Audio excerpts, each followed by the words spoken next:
How's it going, guys? Good. So thank you everybody again for coming to today's panel. It's actually the third design forum in our ADC series for the year. So we appreciate you guys coming through all traffic and of course coming to this beautiful building. Obviously, we can talk about how beautiful the building is, but let's talk about more of these beautiful ladies up here, right? That's why they're here. So today's topic really is to touch on the subject of women and how they're shaping design, shaping architecture, shaping development, and of course, shaping our livable space here in Atlanta. So we're gonna be talking about some of those subjects. And we got some icebreakers within the presentation or the conversation, so don't worry if you get bored. Just wait for the icebreakers, wake yourself up, and just continue listening, right? So before we start, let's talk about who we're thankful for. Of course, we're the ADC, we're the Architecture and Design Center of Atlanta.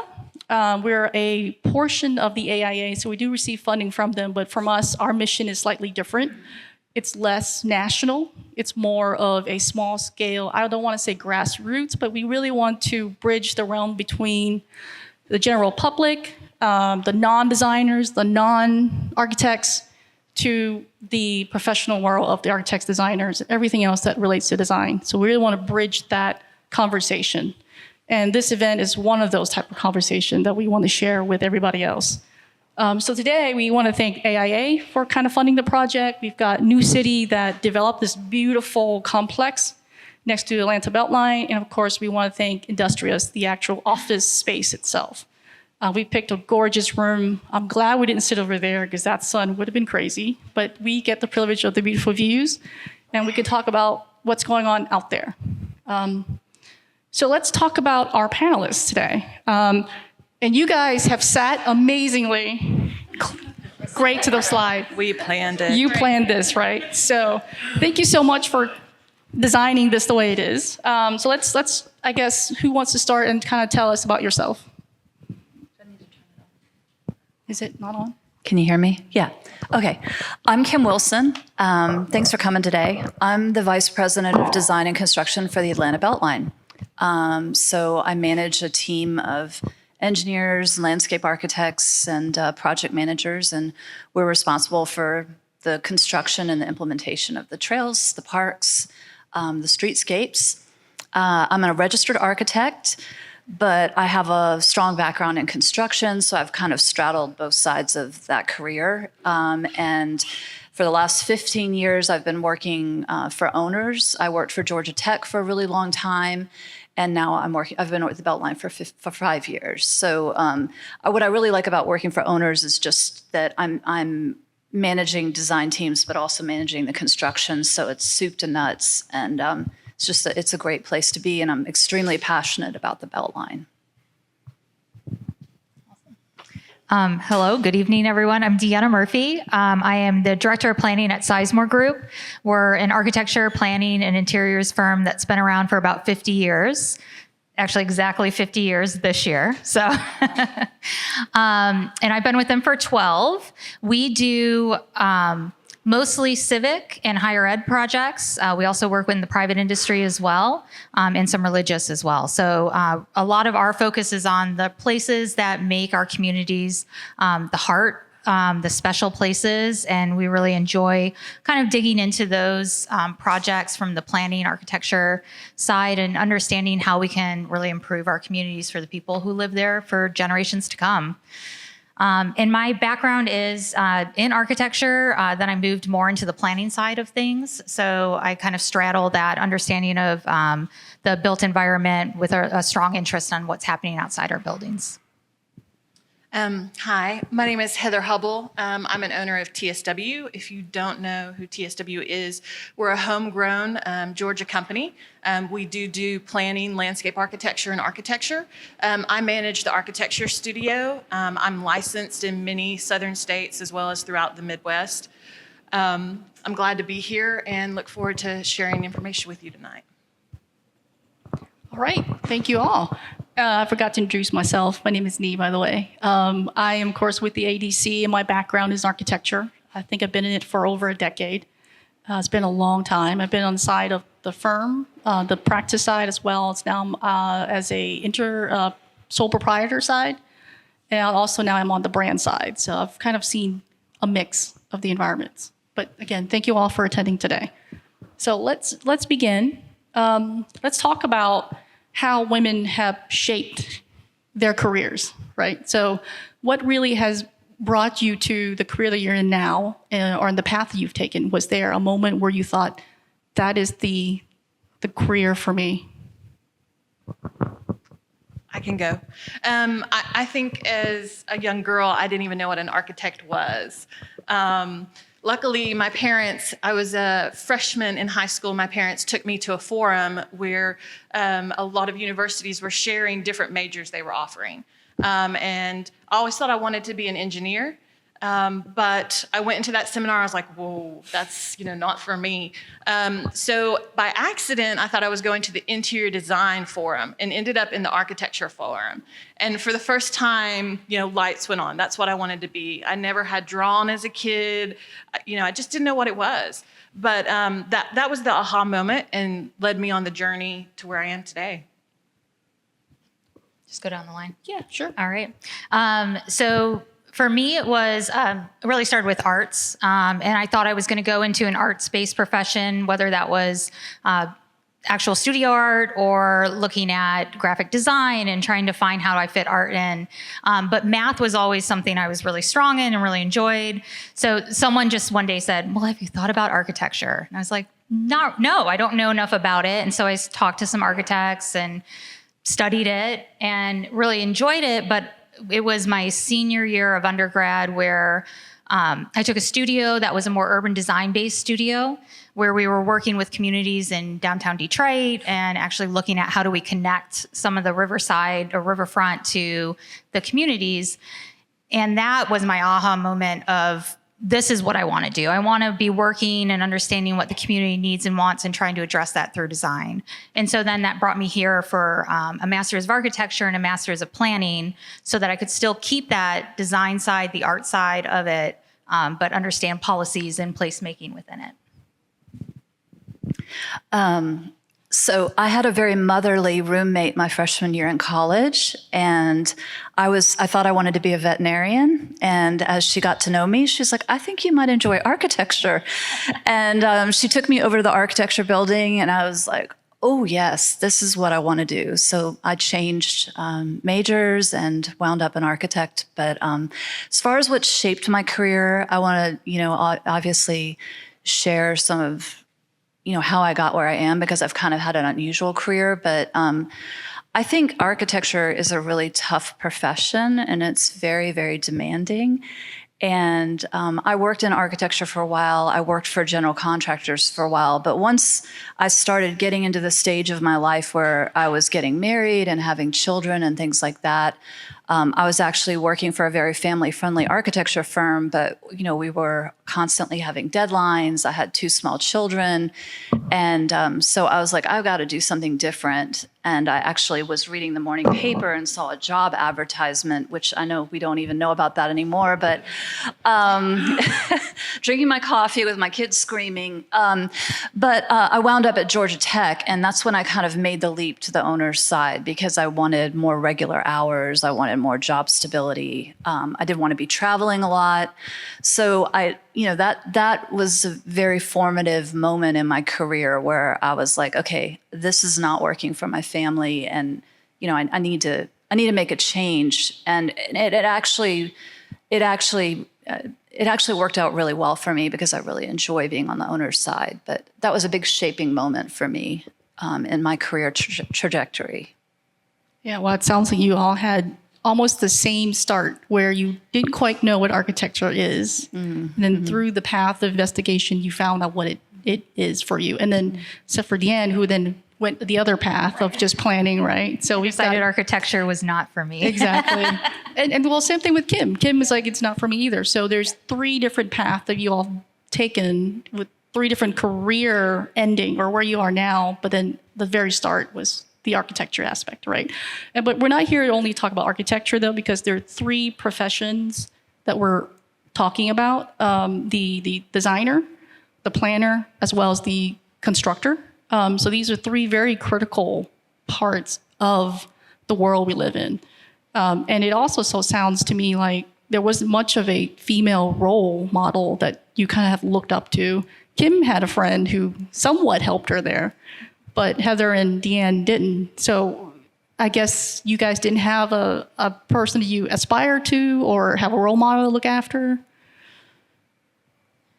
You know, I think it's interesting. I think because it's true to the profession, most of my role models have been men in the profession. Now, I have had female bosses who I obviously aspire to as well, but, you know, like Bill is in the audience is probably one of my main mentors in my career, you know, and I think that's the reality. But I think a lot of it is, you know, as this topic is how do we support women in leadership positions and help them grow into those positions to help really turn that tide a little bit, right? Right. So, right.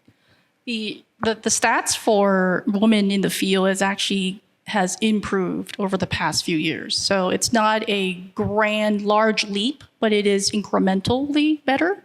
Some of the numbers I can recall off the top of my head, in school, women is actually half and half divided between men and women in terms of enrollment in school. And architecture is the one I'm referring to.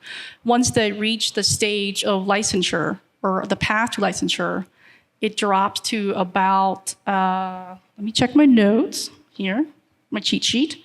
It drops to about 41% for women to actually make it through licensure. And then when they actually reach the practicing side of architecture, it dropped down to 26%. Very low, just about a quarter. So 1 in every 4 men is 1 female architect, right? For planners, it's even less. I think you guys have about, 44% of planners are female. Construction-wise, Kim is a rare statistic. She is 1 in 11% of women in construction. So there's a real struggle in construction itself. And we can talk all about that as well and your path, you know, getting to where you are. So just a couple of notes on that. You know, I have seen that through my career change as far as architects are concerned. Most of my 20 years have been with TSW. When I joined TSW, there were 2 women in the office, and maybe one of those was the office manager doing billing. So, and in that 20 years, we've gone to a 50-50 break between designers male and designers female. And, you know, it really does start with that college and what is the makeup of those students coming out. But, you know, it was unheard of to really hear about women in architecture in the 70s. So just over my lifetime, we have seen that drastically change, which I think, you know, that's one of the fields we can really celebrate that we've been able to do that. But, you know, I would say, you know, we need more women developers. That's what I see the most need in. We can talk about the contractors down the road, but let's work on the developers for now. Is there anything that you feel can help besides more numbers in the field? Is there anything that you can do and recommend to these young aspiring professionals that they can do for themselves to be part of that? I guess you wouldn't call it the conversation table, right? Be with the men. Well, I hope that's what women like myself can do. Like, I'm already looking forward to that next generation and how can I pump up them? And also, how can we get down to the high schools? How can we support programs like Urban Plan that ULI does that educates people in high school about these different careers and gets them excited into maybe pursuing one of those? You know, I don't want to be the one who talks all the time. So, but I think one thing that I have seen that has really helped with the change is that we did lose a lot of women when they had to feel like they had to choose between family and work. And with the flexible work schedule, the VPNs, the internet, all of those wonderful things, and the mentality change that we have seen even over the last 5 years has vastly improved the retention rate of females in the industry. So, you know, it's happening we're giving those skills that are needed to make that happen, we've got to keep at it. Yeah, I think those are really great points, because I worked for a wonderful architecture firm, Lord Atkins Sargent, very family friendly.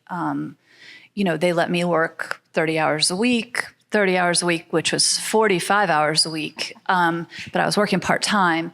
But when I had small children, and I do think that policies like that, and it's not all, it's true for parents too. I don't just want to talk about women, but everyone, parents, or you have an elderly family member you've got to take care of, just life. You've got to have that work-life balance. And I think we're moving in the right direction in that area. And I agree with you that the remote work and the flexibility and all of that has really transformed the profession and opened doors for people to stay in the profession too.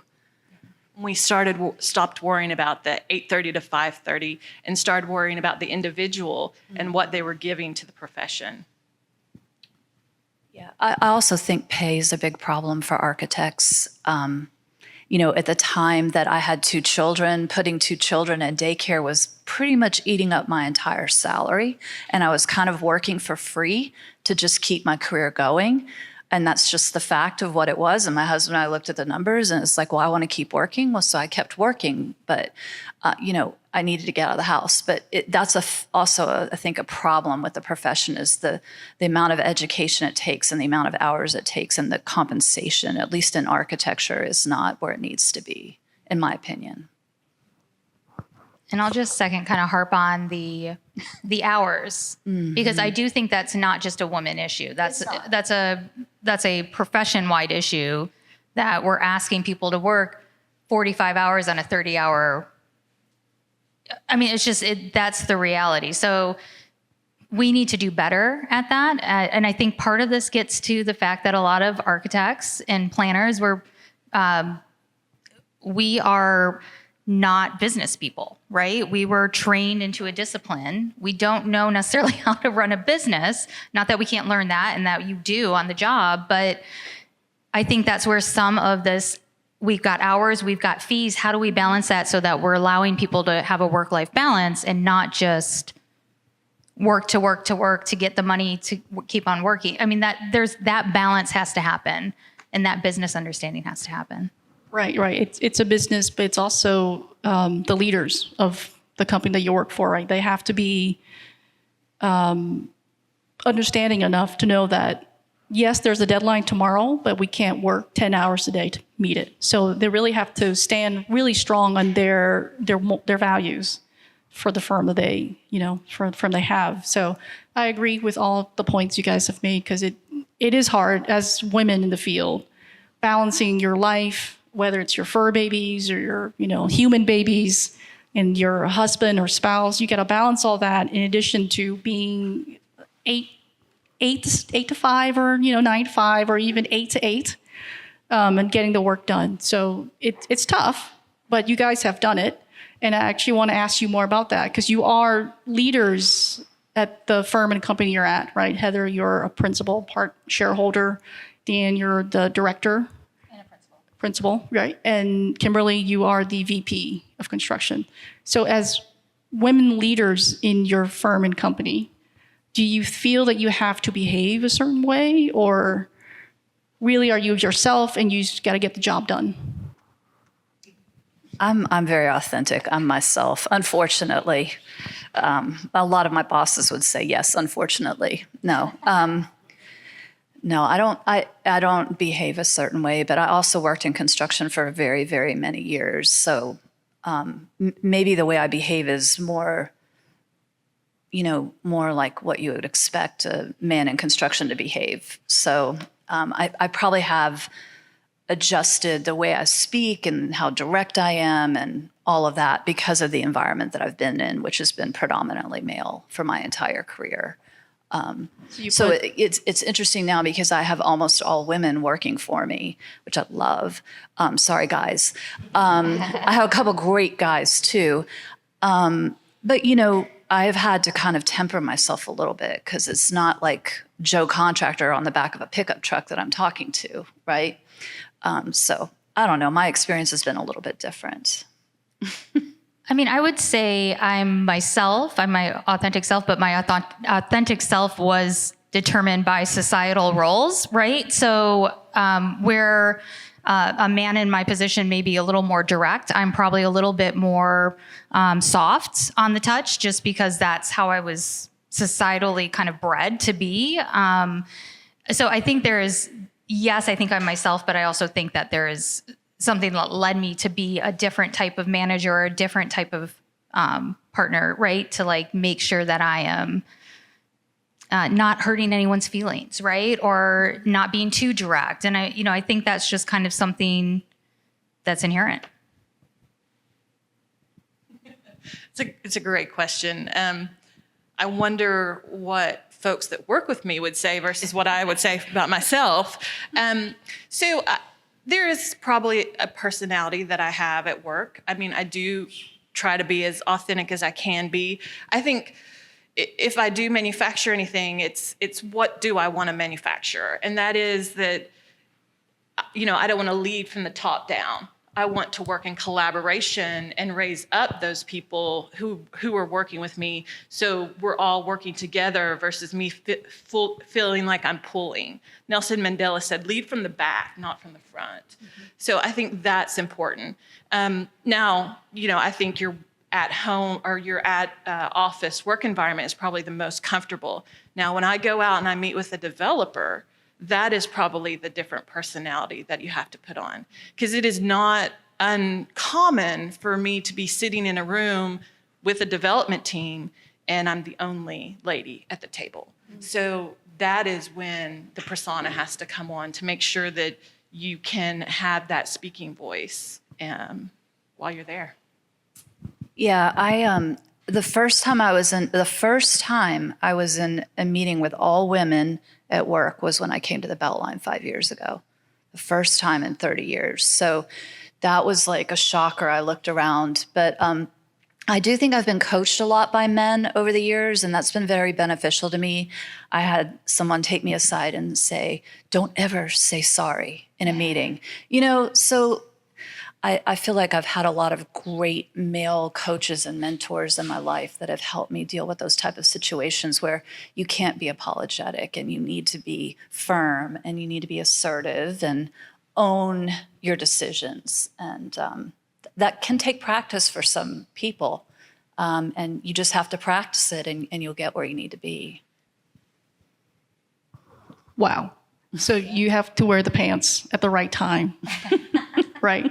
You got to find the correct socks to put on. Right. And it's true. You can't always be one person in multiple settings, right? Some of the jobs that we do as architects, we do wear several pants.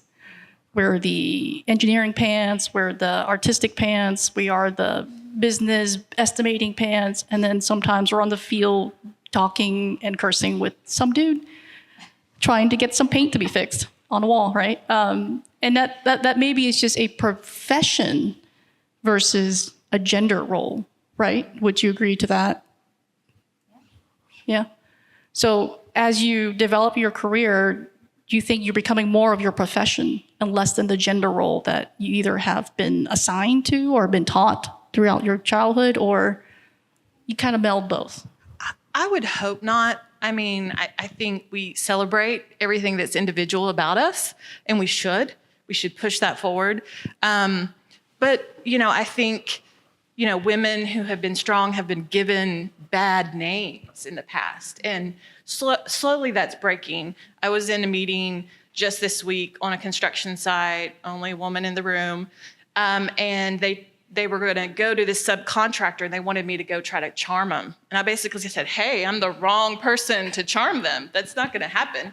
I actually said, send my male project manager because he's nicer than me. Because there is a time when you have to kind of put your foot down and stand, right? You can't just giggle something off, right? I hope that makes sense. I can relate. So then are you finding yourself in situations where you kind of have to back off a little bit and send someone else in your place? Kim? That's just not who I am. So I'm kind of hard charging. So no, I don't ever have, if anything, I have to rein myself in, honestly. It's temper, rein yourself in, calm down, so yeah, no. How is it in planning? The question of, do I need to pull back at all? Yeah. Yeah, I mean, no, I don't think so. I don't think that's been, but I mean, every client's different, right? I mean, I think the reality is we have to understand people have different personalities and different, you have to approach people differently. So I think that is potentially a more feminine characteristic, is to be compassionate to people's, how to approach people. Like, I can be more direct with someone than I can be with someone else. So I think reading the room, reading the people is really important. And I think that has gotten me into, understanding how I deal with certain situations. No, that's definitely very helpful and enlightening. Because I think sometimes that we learn a certain way, and then over time, and it takes time. I think the average practicing age for women is around 40s. So I don't know if you guys are at that age yet, but I am. So I'm at that age where I should have found my path and made it into something of my own. So I guess my question then is, are you finding yourself at that point where you're now balancing what you've learned, and then now you feel strong enough to, let's just take this the way I want to take it? Yeah, I mean, I'm at the end of my career, and I'm hoping to retire soon. So for me, like, what I'm about right now is mentoring and reaching down and giving a hand up to the people that are coming behind me. So that's really the focus of my career right now, and what I focus on, and also contributing to the community, and giving back to the community. I left a really great job at Georgia Tech because I saw the job at the Beltline, and I was like, that is the way I want to spend my last years working. I want to get this done for the city. I want to deliver it to the community. I want to finish it. So, for me, that's the stage of of where I am in my career. I'm very confident in where I am, and I'm at a point where I'm turning it back around and giving back. Yeah, I think for me, because I'm in my 40s now, and so it's the balance of, yes, I feel like I've gained my my understanding of my discipline, and I mean, you're constantly learning, right? But I'm confident in my approaches. I think the next step for me career-wise is more in the leadership position. And, we're trying to figure out our next transition within the company, because you have to be constantly doing that. And so what does that mean for me as a female leader, and how do I fit into those roles? Because that's a whole nother skill set, right? And so having to learn that and prepare for that. I hope I would never stop learning how to do it better. So, I think we're always, maybe it's an architecture thing, but always looking for that lesson learned. Like, how can I do it better? Or how can I learn? Or how can we collaborate better? So, I think I'm on the path that, and found my place, but hope I will always continue to learn. Well, I can just say kudos to all of you guys and what you achieved and what you will be achieving in the next few years as well. So again, thank you for sharing. So kind of switching topics for a little bit, we're going to talk about feminine design. It's a question that I too have to look up, because I don't quite understand what feminine design is. We know who Zaha Hadid is and what her forms and her products are, but what really is feminine design? So I took the initiative to do an AI search, because we all know AI is around the corner, so why not do a search? According to Copilot by Bing, feminine design is an overall aesthetics that evokes a sense of softness, elegance, and delicacy. It is, you guys are laughing, this is great. Yeah. Soft, inviting, warm, and welcoming. I see Dawn is giggling too, this is great. So it is kind of, the aesthetics of feminine design is light pastel colors, curved lines, decorative, nature, and fashion. Do you guys agree? So I have some strong opinions here. And I know I told you that. I warned her ahead of time. I was like, I don't like these questions. I don't think I belong on your panel. So design can take on the feminine characteristics, right? Okay, that's fine. Like women maybe wear flowy clothes. Maybe feminine design is more, design that is feminine is more curvy or whatever. But to me, to say that a female designs differently than a male, that's what I have an issue with. So a male can design in a feminine manner, right? Or a male can produce a feminine design. So if we're going to talk about feminine design, I'm fine with that as long as it's anyone can produce a feminine design, right? Right. So I have worked for 30 plus years in this profession, and I didn't get where I am by focusing on, oh, my design's feminine and their design is not. So that's kind of where I come from on it. But I'm sure that's not your intent in the conversation, but that was my visceral reaction to it when I saw the question. Yeah. So I think for me, I think we all come with our biases, right? So as a female, I have a different bias than a male. As a mother, I have a different bias, right? As a mother of a child with a disability, I have a different bias. Like I come with all of this inherent to me to like how I design and how I approach things.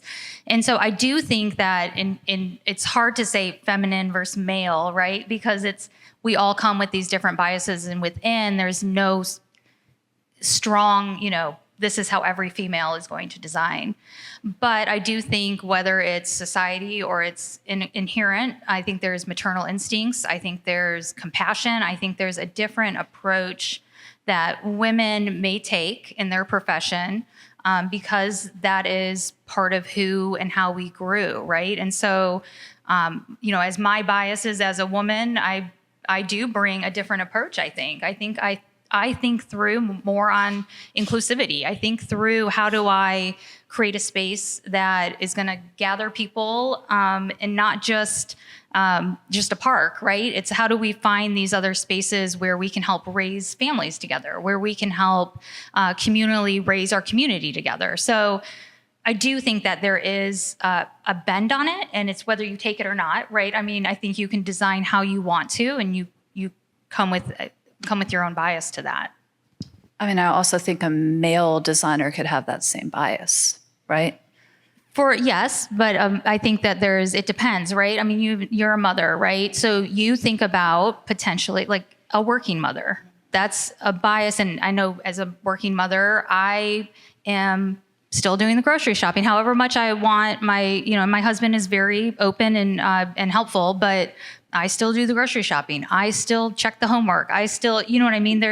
So for me, like my work and the way I work and the way I think through what a mother is experiencing in our communities, I'm going to put that hat on in how I think through the sidewalk I design or, the overall master plan and how am I connecting that woman to these spaces that she needs to get to and still be able to put in that 45-hour week, So I think it depends. I mean, maybe there's fathers out there who are doing more of that and have the stroller and have the baby carrier, but I think unfortunately we have not shifted as a society fully to that. Yeah, and I really appreciated the question because it has made me think about something that I just flatly have not thought about. But, I was thinking, well, what is feminine design?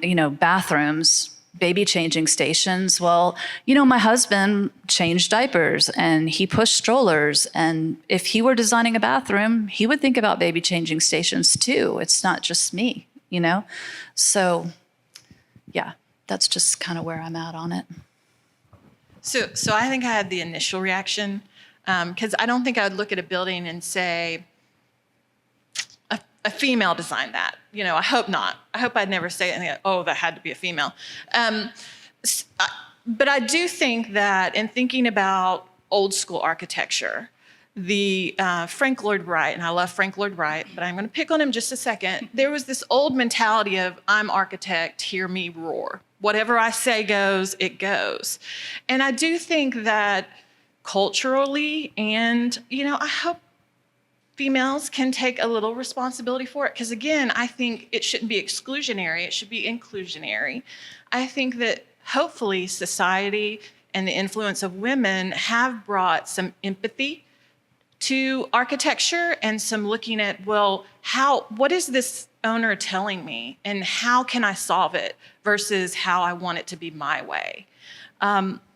I would also say, so empathy is one that I hope that we can say is a feminine, not that males can't, but that is a feminine piece that I think hopefully has been added to architecture.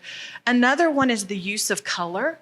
Interior designers historically have been females even today, and we need more inclusion there with men. But the use of color, I want to say, is a female influence, and hopefully that's gotten into all projects we see. I mean, because there are beautiful colors out there. It doesn't have to be white architecture. And then also, I would hope that women have added some quirkiness into architecture. That can be male as well, but sometimes I see something, I'm like, wow, that was a quirky thought or a detailed thought. And, hopefully that was a female influence as well. So I do think that as we are in the profession, we influence it. And I hope we can take at least maybe a little credit for some of those. Can I add a couple things? Yeah. Okay. The other things I wanted to, that I was thinking through is a woman's perspective on safety and a woman's perspective, now I blinked on it. Well, that's probably the most important one. But I mean, as a woman walking even in this building, right, from the parking deck up here, I felt unsafe. And I mean, that's just the reality. As a woman, I know I'm higher risk for something to happen. And so I think women, and I don't think it has to be a woman, right? This is just feminine design concepts. A man can do this too. Consider the safety of the people walking in and out and around your building. How do we create view sheds? There's a group in in Barcelona, a group of architects, and I blinked on their name too, but they have started to do what they're calling is feminist design guidelines. And so they have they're trying to set design standards where like your hedge can only be so high. Because when you're walking down the street, if you create hedges too high, you're creating a visibility issue and a safety issue. And even cutting your trees, maintaining the trees so that they're not coming down and blocking. So I do think that there's some other components to a life of a woman in our society and how we can make sure we're incorporating that into our design. Yeah, one example I was thinking of, which is great in this room, is there's no front panels on any of these tables. So, that's typically something that a woman might think about because you're wearing a skirt and, what do you call that? Who's an interior designer? The skirt panel. The privacy panel? Or an apron. Yeah, that's just an example. Did a male pick out this furniture? I don't know. But if I were picking out the furniture, I probably would have thought of that. So you're saying this building is masculine? Everything about it's masculine. The visibility is pretty good, though, I will say. To the outdoor spaces, into these But spaces. getting here is problematic, right? Yes, I do. I mean, I have an issue with parking decks in general. I mean, that's just, I think that they're extremely unsafe for multiple reasons, yes. Yeah. And you bring up a good point because safety is not something that everybody thinks about, even women designers itself, because it's basically putting your mind in a panic mode all the time when you're designing for safety, which is not something you want to bring to the table. You want to bring empathy. You want to bring aspirations. You want to bring great design. You want to bring views like this. You don't want to bring dark corners and I need to protect the skirts and stuff like that, right? So you have to balance your project. Is basically what you're saying, Heather. It's like you got to pick what's necessary for the program, and it's genderless. Overall, it's genderless. So that kind of answers my next question, which is like, what can you discern as a feminine? And you guys have just all answered that. So thank you for jumping ahead. And by the way, they have received the questions beforehand, so they are jumping ahead. It's nothing surprising. So before we get to the scale of Atlanta, let's talk about the other questions. Where are there projects that you find inspiration that could possess the feminine design? So I'll jump in. So Barcelona, which I just mentioned, the mayor, and I will butcher her name, so I'm not going to say it. Mayor Ada, and I can't remember her last name, but she came in and proclaimed, "We're going to create a feminist city." And so one of the main things she did is the super block, which some of you may be aware of, and part of that was led because women walk more often than men, and that's because they're probably running more errands. They're taking, getting kids to school. They're typically taking more modes and walking more. And so she wanted to create safety for women in her city and said, I'm going to create this super block where I basically cut off, I think it's 7 blocks to automobile traffic and only pedestrian flow. And so it was just a way of creating a safer environment for women. And so to me, I think of her and like all her movements to create a more inclusive city there. So, just the things that I look up to, and some of them are in my slides, so I don't want to talk about them. But I really admire the local Atlanta female developers who are out there leading projects and have made it happen. And they're in my slides. So I was going to say, who is that? I will. I've got a whole slide. I'll show you. We're going to wait on that. So hold on to that thought. So that means we're going to jump on to. And just the reason is because I couldn't see doing that. Like, I'm not set up to be a developer. So that's why I admire them, because they're already doing it. Yeah. And that's where I think we need more Women female developers. It is a challenge because you think as the architect, you really have more say in creating, or designers or construction. You actually have a little bit more at stake to add to gender spaces or women in the field. But sometimes it's your client who has to come to you and ask for these objects to be made. And so I guess it's just not the 3 prongs of the fork, it's actually the 4th prong, which is the client, the owner, developers, the person with the capital and the actual space itself to help bring all this to a higher percentage, I guess, at the end of the day. So let's start to our icebreaker. And this is fun. This is called 2 truths and 1 lie. And we're going to see who's the first one. This one is, number 1, I know sign language. Number 2, I have had an organ transplant. And then I have never traveled outside of the US. Who would like to raise their hand and give us the answer? Do we know who it is on the panel? No one's going to guess. What's the lie? Oh, that too. Do you guys want to take a guess? Should we know who it is? Yeah. I know who it is. But we should know. Yeah, we should know. You should. Yes. It's me. And Brian, you can't say. He knows me too well. So, what's just the lie, right? Yeah, so you guys want to take a guess? Which one's the lie? Number 3. 3? 2? 3? I think it's 3 is what they're guessing. It's 3. Oh. I was going to say, Yes. never travel outside the US. Yes, I have a brother who's hearing impaired, so I grew up with sign language. And I had a kidney transplant a year and a half ago. So I pro organ transplants. Oh, yeah. Okay, let's see who's next. Oops. Oops. Oh.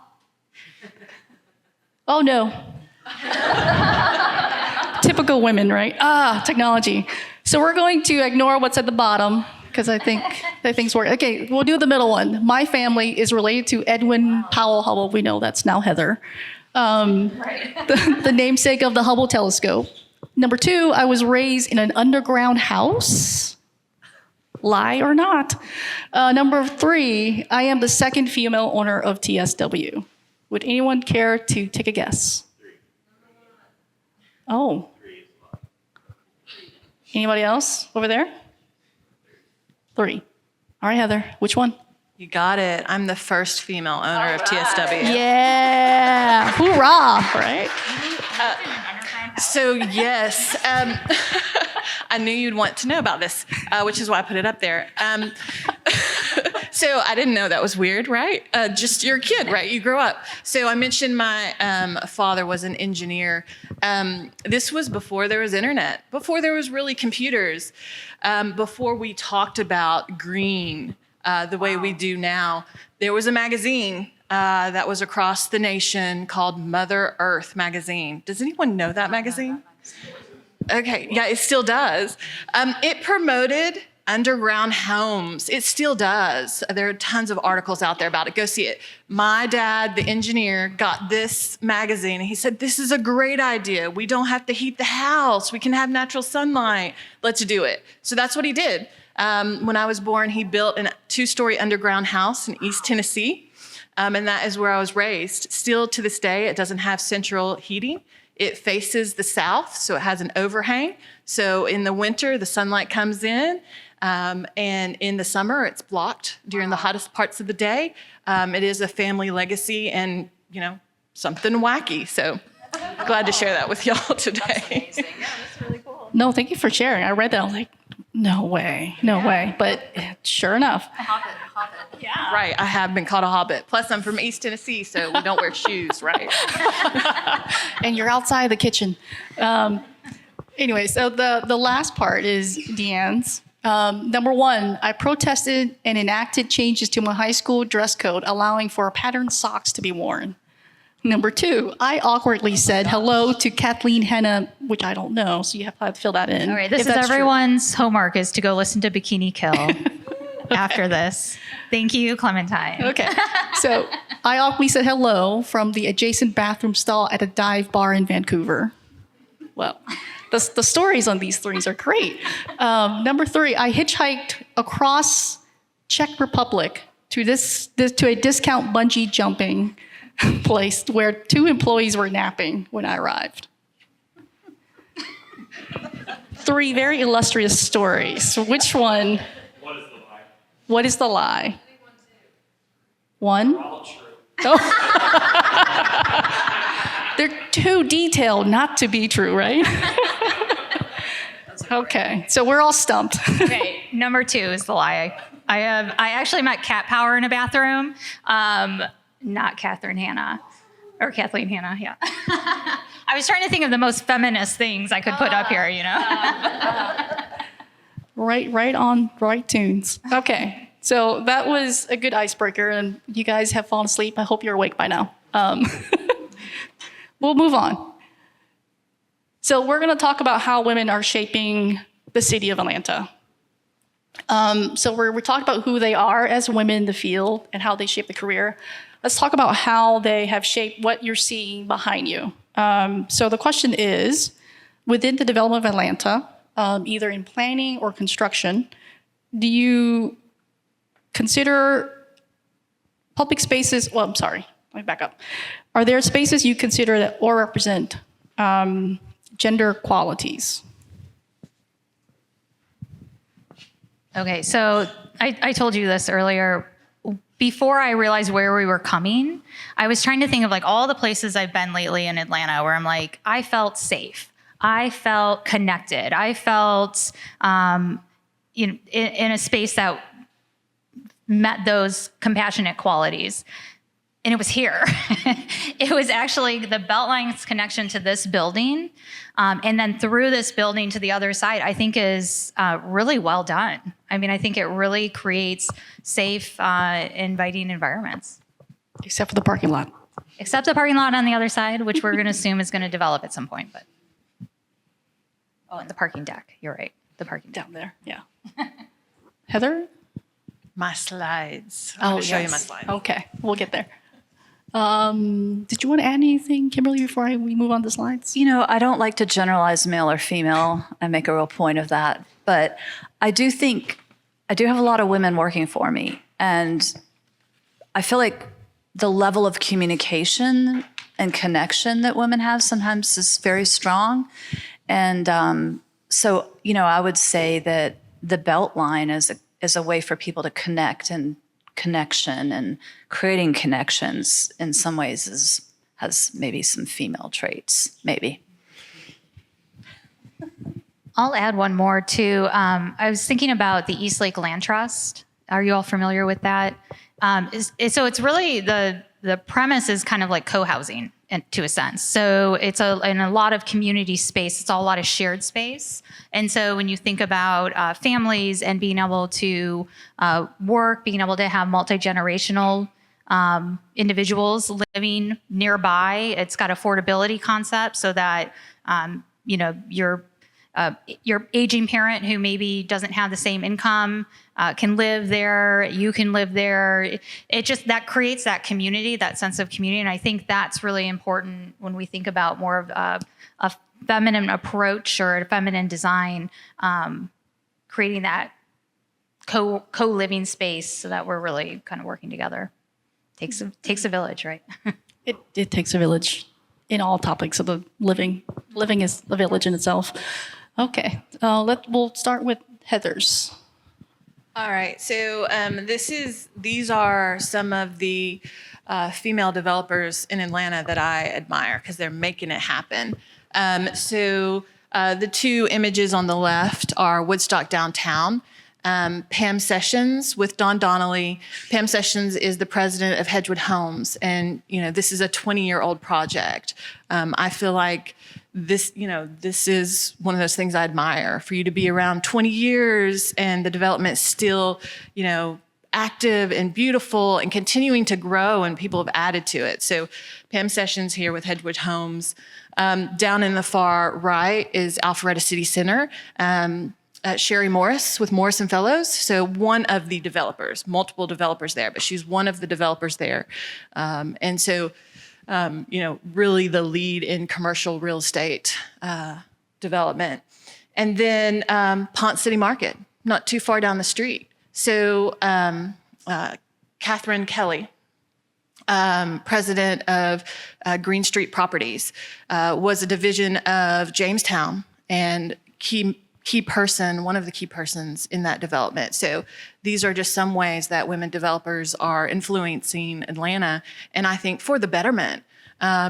Also, one project, I didn't have a picture of it or rights to show it, but one project that's coming up is Ceres Development down in Chattahoochee Hill by Dominique Love. And one of her goals is to have women influence on that project and a development team that is not only women, but has a strong women presentation to it. So look that one up. I don't have rights to show it, but those are a couple of developers, and I admire all these ladies, all different personalities, and making it happen here in our region. Wow, that's awesome. Yeah.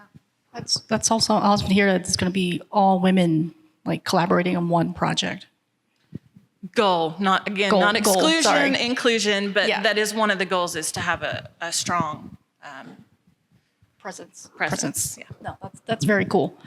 Okay, we'll go on to your next one, Heather. Can you tell us a little bit more about these projects? So these are designers, so developers on the other side. These are designers, and these are the people that I think are going to take my job. and not too distant future. So the top image is Douglasville Town Center. If you haven't been out there, you should go see it. The building you see there is their event center. It was designed by Laura Richter. She doesn't have her license yet. She's working on that. But the structure you see there was an old jail stair tower and bridge. And they said, let's not tear this down with the rest of the building. Let's save it and let's turn it into something brilliant. And so building was added to it. A story was added on top. And now it's this event center for the city, and fabulous. So please go out and look at that. Down here on the left is the camp out at the Works on the west side. This is where I think color and creativity and quirkiness were just done brilliantly. This is Kristen Lesperance. She's a landscape architect and a brilliant project. I challenge you as an adult to go out there if you haven't been and just try to stay off the hills and the bridges. It's very, very crafted well. And then on the far right is a shout out to our moderator, Nee. This is an interior renovation of a strip mall space in Chamblee that was turned into a church. So shout out to you. So these are the ladies who will be taking my job. I wish. But yeah, I actually went back 2 weekends ago to the church just to observe, as we all do, once, we finish a project, and it feels nice. Not to pat myself on the back, but it's just glad to see a space getting utilized. And then you guys did a wonderful execution of the work as well. Yeah. Okay, so we have some slides from Deanna as well to kind of walk us through. I'm assuming these are the spaces that either embodies feminine or has gender qualities that you admire. Okay, so I'm going to talk about a couple of projects that we've worked on. One is Marcelina. It's in northern Tennessee. And the client is actually a husband, wife who have a daughter who is on the autism spectrum. So she is severe autistic. And so they wanted to, they've experienced a life, right, together of having a daughter who they have to make certain accommodations for when they go out or can't go out because the accommodations aren't there for them. And so thinking through families, thinking through inclusivity, this has been a really interesting project. And if you want to go to the next slide. I think we're missing it. Did we miss one? Okay, that's okay. Oh, that you want to do that one next? Yeah. So it's a 300-acre plus site centered by a school, and the school actually has a really incredible program for those on the spectrum. And so there's a lot of inclusivity within the school, but they also wanted to make sure that this was a really convenient one-stop shop for a family. So can you go to school, be able to find a co-work space, go to the grocery store, pick your kid up from school, go to karate, or go to your occupational therapy, and then be able to walk home.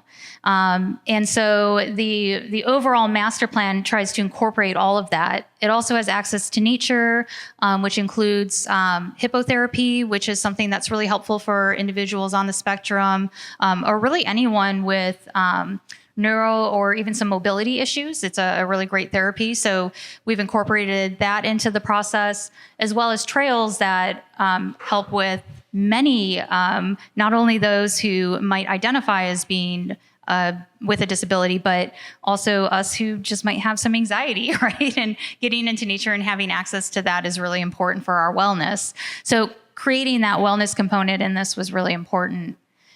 And then if you want to go to the slide with the streetscape, we've been playing with this idea for a while, and we have looked at some precedents. There's actually a landscape architect who is, let me make sure I get the terminology right. She is low hearing, and so she signs, and so she has started to create spaces that are inclusive of people who have that type of a disability. And so some of the things that we learned from her was plantings along our streetscapes can also become a buffer for sound. Having these nice wide 10-foot sidewalks aren't only great for ADA access, but also if you're signing with someone, you need to be able to see them and stand next to them. So having these ample spaces, having spaces for people to pause, we've been trying to create a model of what is that inclusive streetscape. If we were to throw everything at it, what is it that we can create?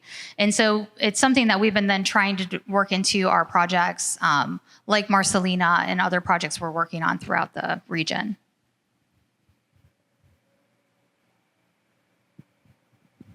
And this is also Marcelina. We kind of do continuously work with them because it's such a large project, so we're constantly phasing it out. And tell me if I'm talking too much on this.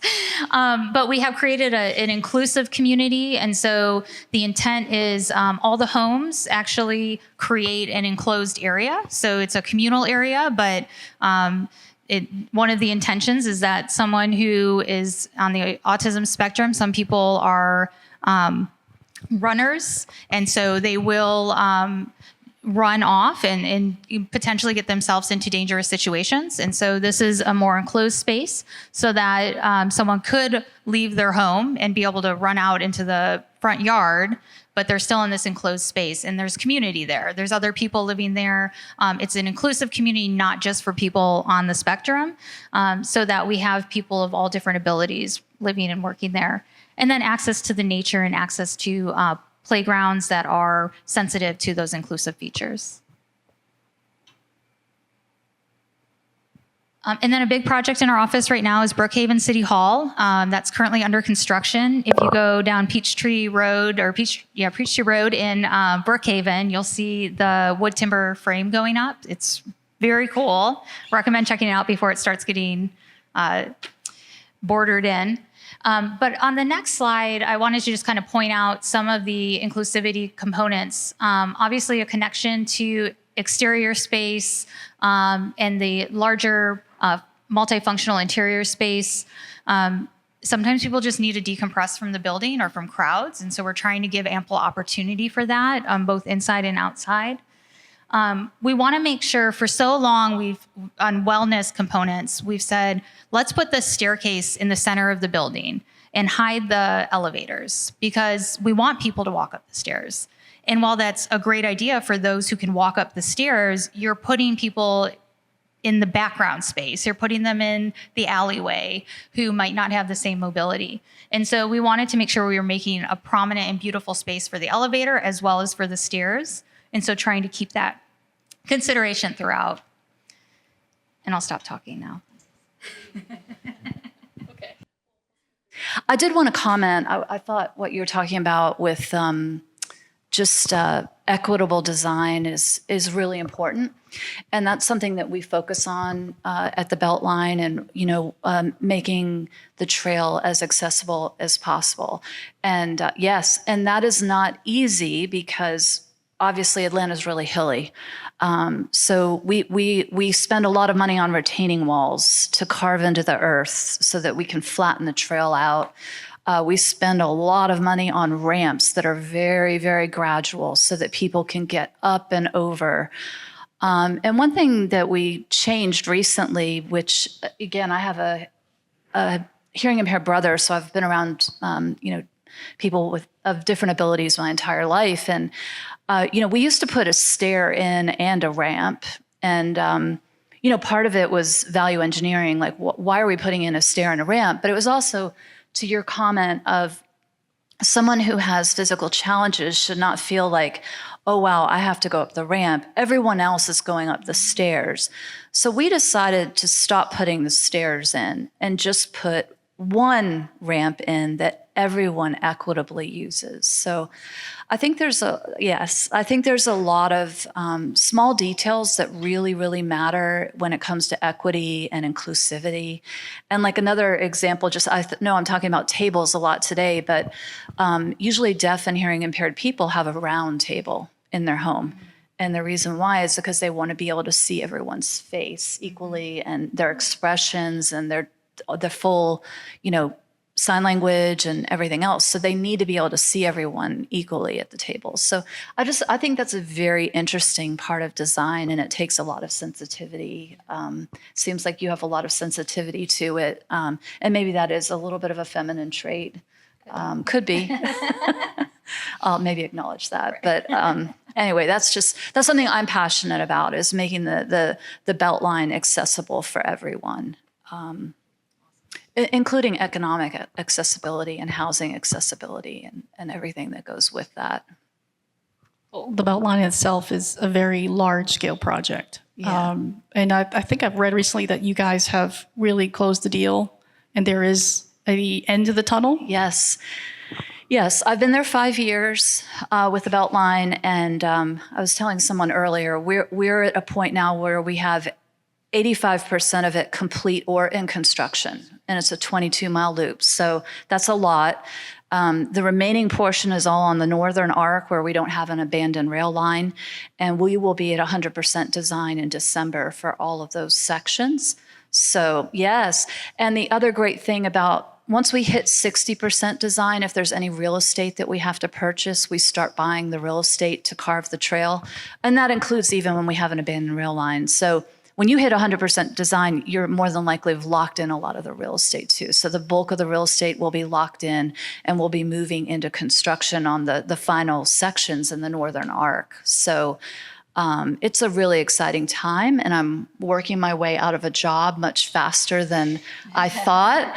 My husband keeps telling me, slow down, Kim, you're going to have to find another job before you retire, and that seems likely now. But I want to deliver it to the city as fast as possible because of the huge economic benefits and transportation benefits that, improve the city and the quality of life in the city. I mean, the East Side Trail is the de facto example of what the Beltline can create, right? The potentials of it.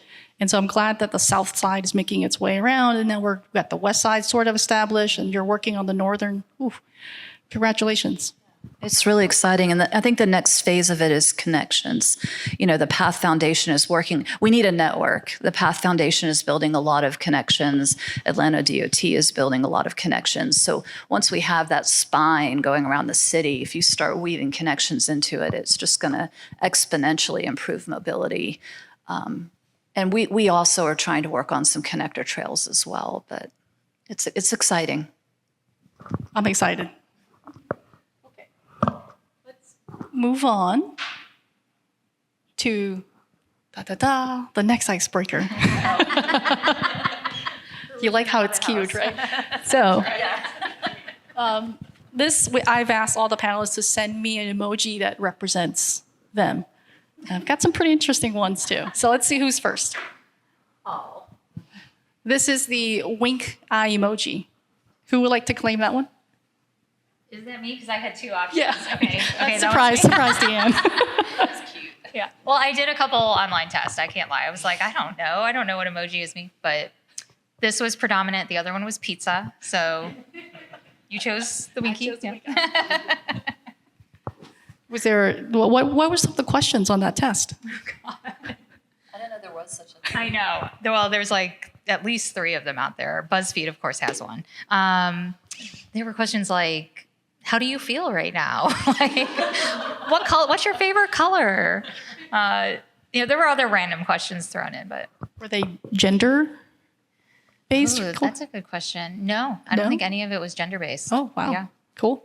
Well, wink eye it is. So this one, exclamation. I think we sort of know. I know.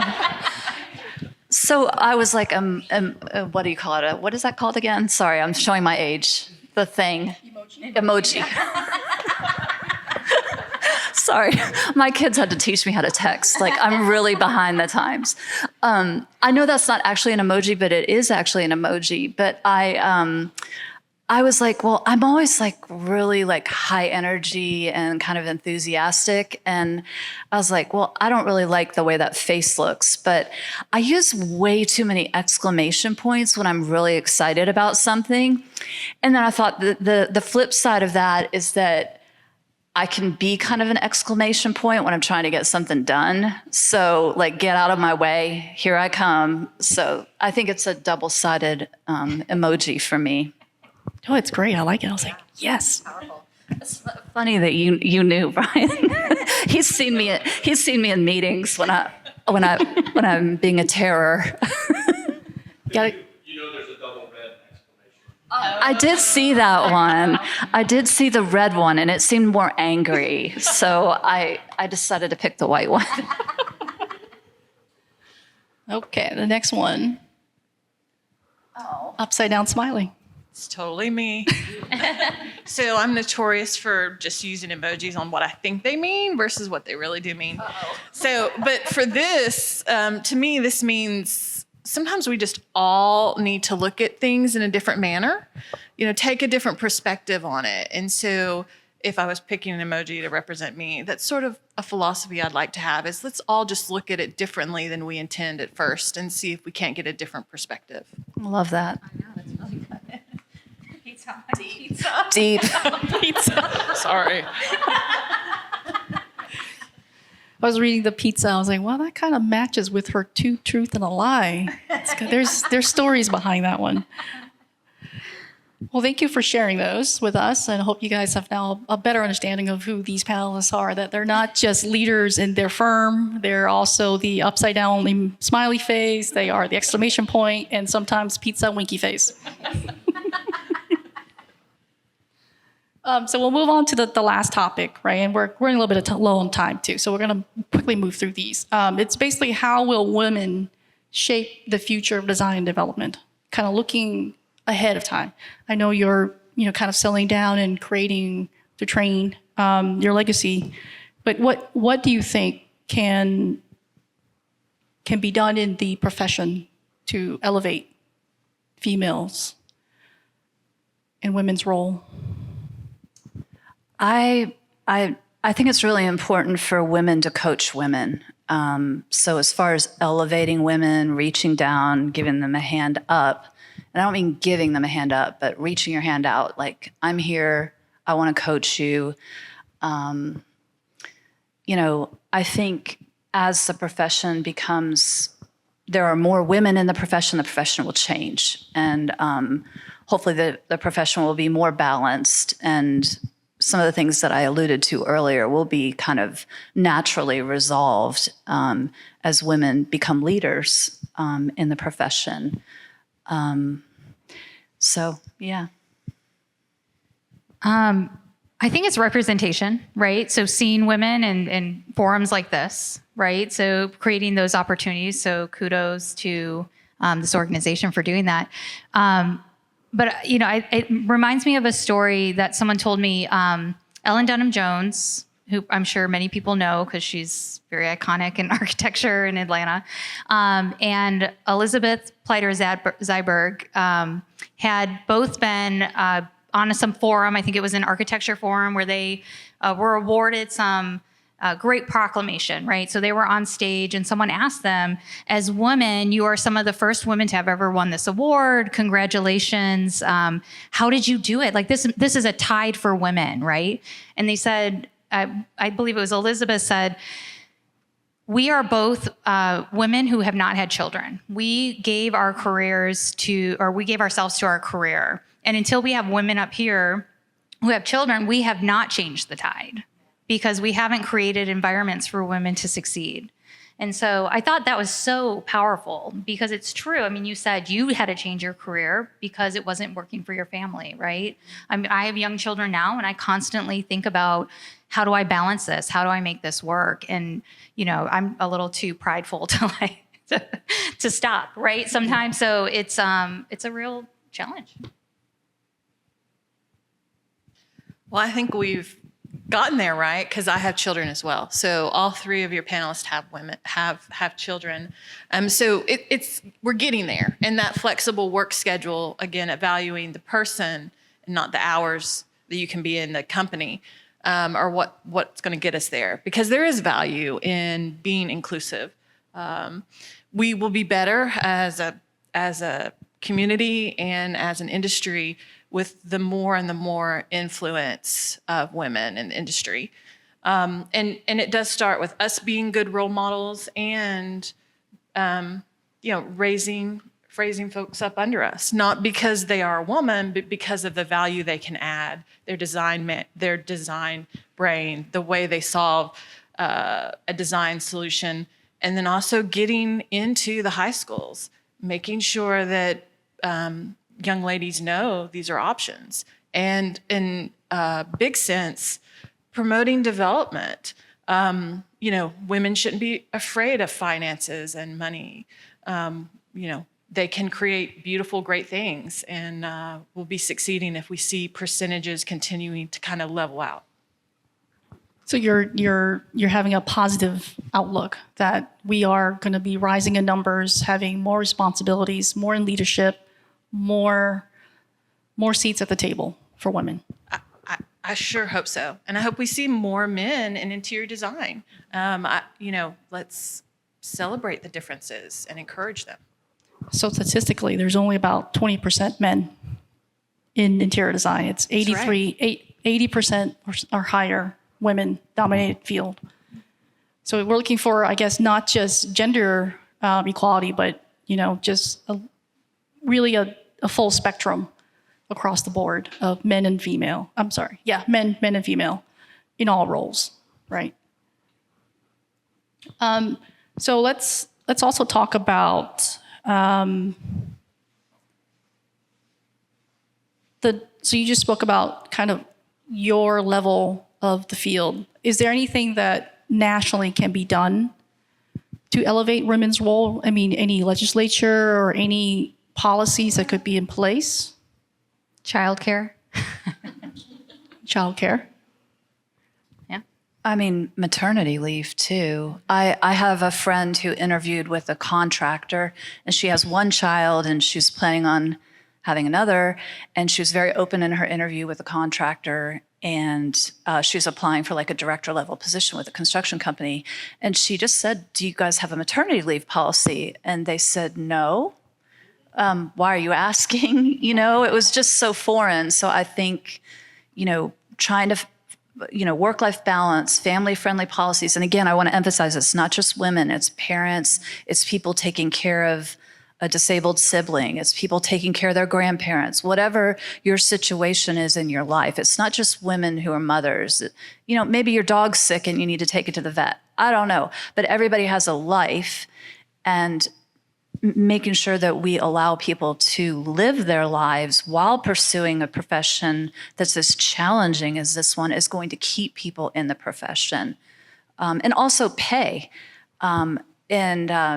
You know, I have always encouraged people working under me, you have to ask. You will not get a raise if you don't ask. And that goes for architects too, because, and I'm not pointing at Brian, but, you know, I see contractors all the time as an owner. I need a change order, I need a change order, I need a change order. And they have no qualms about asking for more money at all. But sometimes I have to be like, "Hey, Brian, do you need an ad service? Because, you know, it seems like you kind of been doing a lot of extra stuff." Yeah, I'm not really though. I'm not really, but you know, architects have to be more business-like, and they have to value their time. And if an owner asks you to redesign the room 3 times, you have to ask for an ad service. And the owner, at least for me, you know, they're not going to blink an eye. They're like, "Yeah, okay, the contractor does this, the architect does this," but for some reason, architects don't hold their hands out. You know what that results in? Lower pay. It results in lower pay. And I know because I worked the 50, 60-hour work week. And one of the reasons why I also, besides just trying to juggle work-life balance, but I started looking at my hourly rate. And I was like, holy cow, like I'm being paid like somebody working in a fast food restaurant. If you look at the number of hours against my salary, and it's like, I'm not doing this anymore, you know? So you gotta hold your hand out. So I think nationally, architects and designers have got to, you know, advocate for the financial side and the business side of what we do. Because developers make a lot of money, and guarantee you contractors make a lot of money. They get big fat bonuses and all this stuff. And, you know, so it's a big change that needs to happen in the profession. Heather? Am I to respond? You know, I mentioned sending my project manager to go charm. You know, that was a little bit of me not wanting to be put in that role of charmer.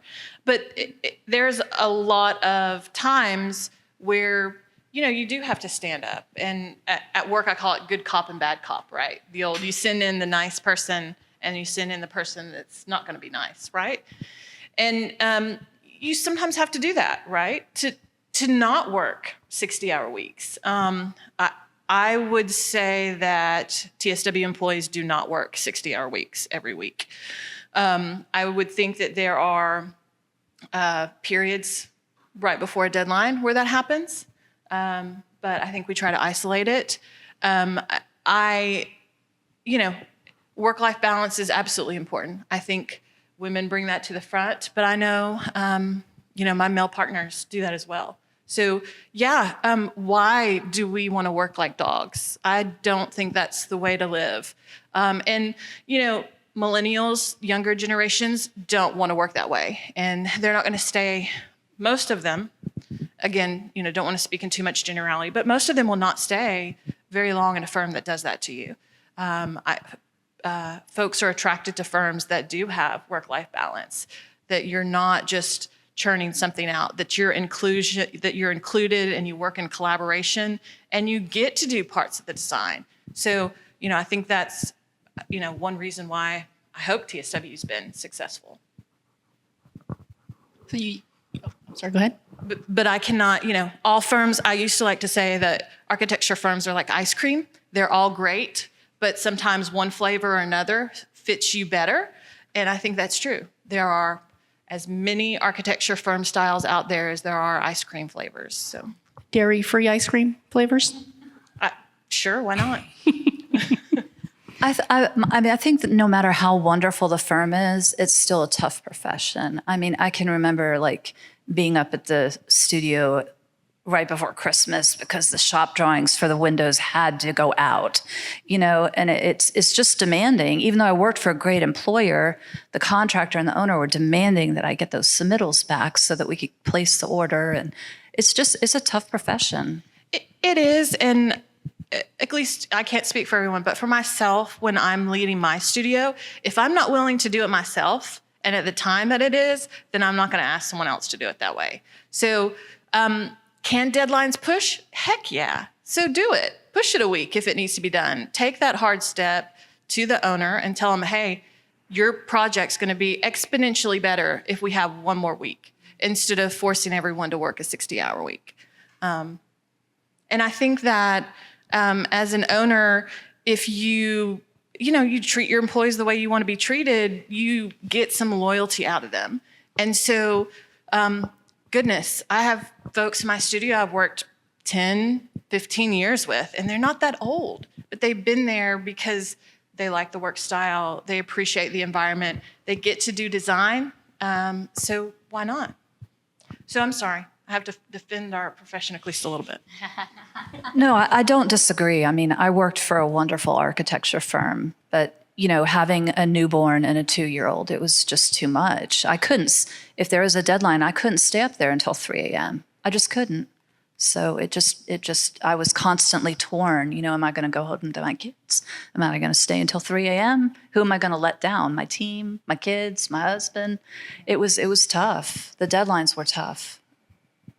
I think we are seeing a shift, though. And I think it is the younger generation who's coming up and putting their foot down and just saying, no, we're not going to work like that. We'll quit. We will form a union, right? Like there are movements for this. And I think employers are listening because we need younger staff, right? We need the next generation. So I think that shift is happening. I think people are listening. So, and we're living it, right? We also maybe lived part of that and said, I didn't want it. Why was I doing that? That's crazy, right? Yeah, So, and that's wonderful. My experience was 20 years ago. So hopefully things have changed a lot.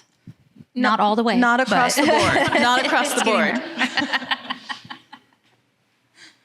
Well, I'm glad that it's changed some, but it's not quite there. We're not quite equal yet. And national policies, why maternity leave, daycare, and those are policies that could be instated and assist with women in their life. But it feels even that in itself is more gender bias, right?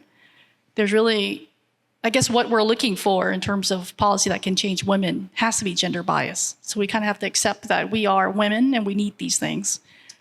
But, even paternity leave helps women, so, and it helps men too. So I think it's really about more than just one thing, Good point. Good point. So men need to also shop for daycare as well, right? I know from personal experience that Heather has oh no, it's good. It's all good. It's actually to applaud how her family is, and she's got a wonderful husband who I'm close friends with, and they do take turns taking kids here, taking kids there. And so that's really one of the reasons why her other half isn't here, because he is tending to the children. So having equal partnership also helps careers of women. So I was trying not to bring that up, but yes, I'm married to an architect. We met in school. He worked for John Portman for many, many years, over 15 years.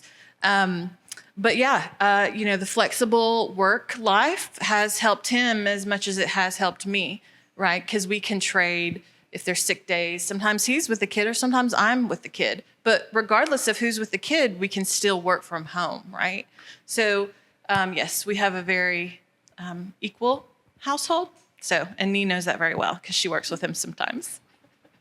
You guys are great. You guys are my favorite Hubbles. Is there anything that you feel would be absolutely needs to be dismantled about the way that women are? I know we've talked about a couple things, but is there anything on the bigger scale that just needs to be absolutely just put in the trash? You know, I think sometimes women are more competitive with each other than they are with males. And we just need to stop that 100%. It does not benefit us. I hope it's not as prevalent as it used to be, but, you know, for some reason, females like to be competitive with each other. So I don't know what y'all think about that. I had some pretty feisty admins that kind of terrorized me when I was a young architect. So, you know, I definitely felt that at times. So I agree. Yeah, I mean, I think that's a generational thing too, a little bit. I think some women who had to claw their way into the profession in the 70s, right? That's a different beast than what we deal with today. So I do think it's less. I think though that there is still a generational competitiveness to that, because if you have to work that hard against men, then another woman coming up, you're like, hell no, like I got here on my merits, you know?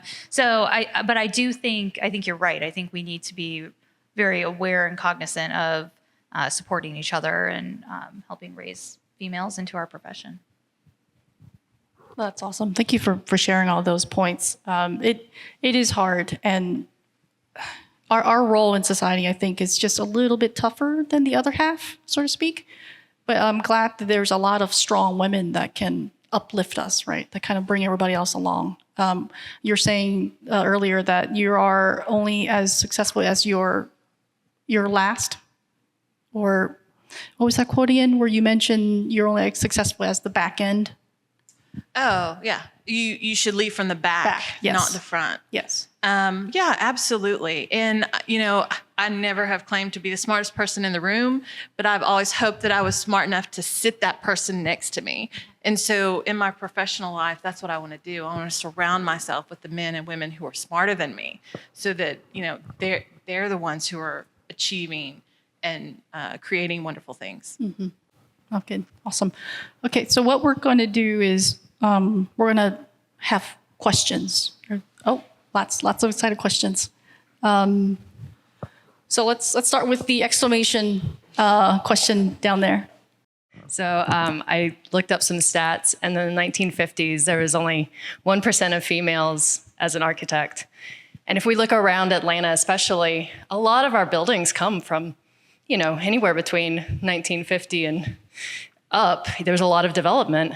And it makes me wonder, how would our environment, or if our environment would look different if we had more representation from women? And do you think that's possible? Because obviously, I think it's actually a really good point that men and women can design feminine design or masculine design. But I wonder, because we feel our environments, if it would feel differently if we had more representation. And to just kind of put a little exclamation on that, even the last, I think, 20 years, it's risen by maybe like 10%. But if you think about how much development has even been in that time, so we maybe are seeing more representation, but we're still vastly surrounded by what we could almost equate to a man's world. So how might it be different? So one of the classic examples is Jane Jacobs versus Robert Moses. Some may be familiar with that, where he, as a very masculine designer, wanted to run a freeway right through the center of New York, through her community. And she came out and said, no, this is the way our fabric is connected here is what makes our community work. And so she was a sociologist, I believe, Yep. And so she understood how people and communities work, right? So she was able to bring that, and from her perspective as a woman, as a mother who walked that community, she said, this will destroy this community. And so she was successfully able to stop that, right? And so the reality is, yes, most of our communities that we're living in were built by men. For me, it's our streetscapes. My God. There are so few streetscapes that are accommodating to everyone. And I mean, try walking and try riding a wheelchair, try walking with a stroller, try talking to someone next to heavy traffic, try sitting at the transit station. I mean, these places were not built for our communities. And I do think that is something I believe that women would have and will change that perspective in the way that we create our public spaces. I feel like just having two working people in a family, whatever composition that is, definitely influences the way cities are shaped and buildings are shaped. You know, in the 1950s, maybe there was someone staying at home and one person drove to work, and now, you know, just urban living and being able to walk places and have a lot more options for mobility, I think, are how things are changing, not because of necessarily women designers, but because of everyone working. It just changes the whole dynamic of the car culture and commuting and the suburban living versus in-town living. And I think it's really shaping our cities differently. Yeah, I think, you know, changes in society lead to different architecture. And I think we'll continue to see that. You know, I do, if I was pointing at, well, let's go have a beer afterwards and I'll tell you some thoughts I have about specific buildings in Atlanta. But I think one place in Atlanta that we really do need improvement is downtown. And I think it's coming. I mentioned because it's coming. I mean, with projects like Centennial Yards and the Stitch, all the great work that Central Atlanta Progress does with AJ Robinson and Jennifer Bell. I mean, you know, that's where I want to see us change next. And I hope we infuse it with the kind of community that we want to have.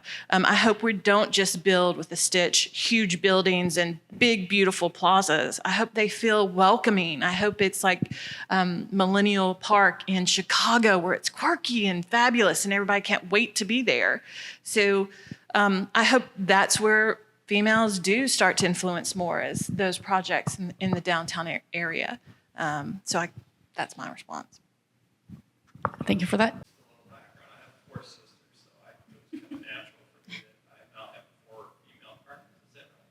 What, 3? 3, yeah. Yeah, it's really just step down. Yeah. And when we our firm had 3 or 4 male and 1 female partner, Lily Barrios, who came from Caesar Pelly's office, really talented, hard, probably our generation workload, but she would bring her babies to the office. I mean, they actually run, little cribs under desks and stuff. But she's a different model. She's trying to mentor the next generation girls, well, and we're like, no, I'm not. Right. But I do think there's a difference in, we were designing a city hall, and one of the female designers, our partners in the firm, said, you know, women can see more colors. And I was trying to help with the color decisions. Okay, just go ahead. But you know, I just wonder if there are really biological stuff that women are naturally better at because of the way they're wired. I think they do work together. They communicate a little better than men. We don't talk as much. You know, it's really a great office because we have so many women partners. I'm like, now I'm just kind of stepping back. I mean, I don't know if I don't know the science behind this, right? And I'm curious because I have, boys and girls, right? So as children, so I'm always watching to see like what is coming out of your little brain. But something I did read about recently was brain development in boys. The part of your brain that deals with organization and executive functions is slower to develop. And not that it doesn't develop, right? And not that a man can't be as organized as a woman. But the argument was to hold boys back a year because it takes them an extra year or two to get to the point. So when they hit high school and you're expected to, organize yourself from classroom to classroom, boys tend to fail more than girls because girls just have the brain capabilities to do it. And I'm not saying that's a lifelong thing, but that made me start to think more, what are the other differences? What are the things that we can leverage, right? That we might have strengths in, and what can men leverage? So I'm curious about the topic myself. It's really interesting. Okay. It's all data driven. So it's not just design, it's medicine, it's all numbers. Really, really good book. What did it say? What's your takeaways? My takeaways is that there are differences. That's her thesis. Yeah. And there are differences.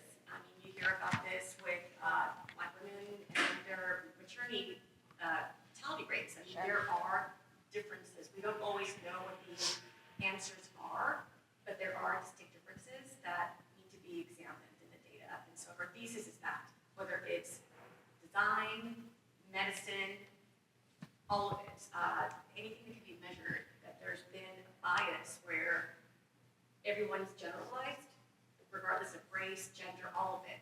We're all thrown together in numbers. But when you start to do the crosstabs is when you start to see that there are differences. And that's my point. We should be celebrating those differences Yes, and being, that's including those, because there's benefits to, all. But there is a higher percentage of color blindness in males. That's one reason I said color, because women tend to be a little bit more sensitive for some reason to color. Yeah, it's really interesting. I never believed that there were differences between men and women until I had children. And, my son would shred the books at age 2, and my daughter would be delicately turning the pages. They're just completely different people. But I feel like everyone's on a spectrum. And, what I hate to say, I hate hearing is, well, that's a woman, she's on this spectrum, that's a man, she's on this spectrum, or whatever, however you're trying to categorize people. But I think there's a lot of overlap. And so as long as we're talking about it on a spectrum and recognizing that, Kim Wilson may be more over here and someone else may be more over here, and I may overlap with a male because I'm aggressive and I'm an exclamation point and blah, blah, blah, So I think we just need to recognize that it's not either or, there's overlap. And like my husband picks all the paint colors in our house. So, even though I'm the architect and he's the finance guy, so that's a great example of, it depends.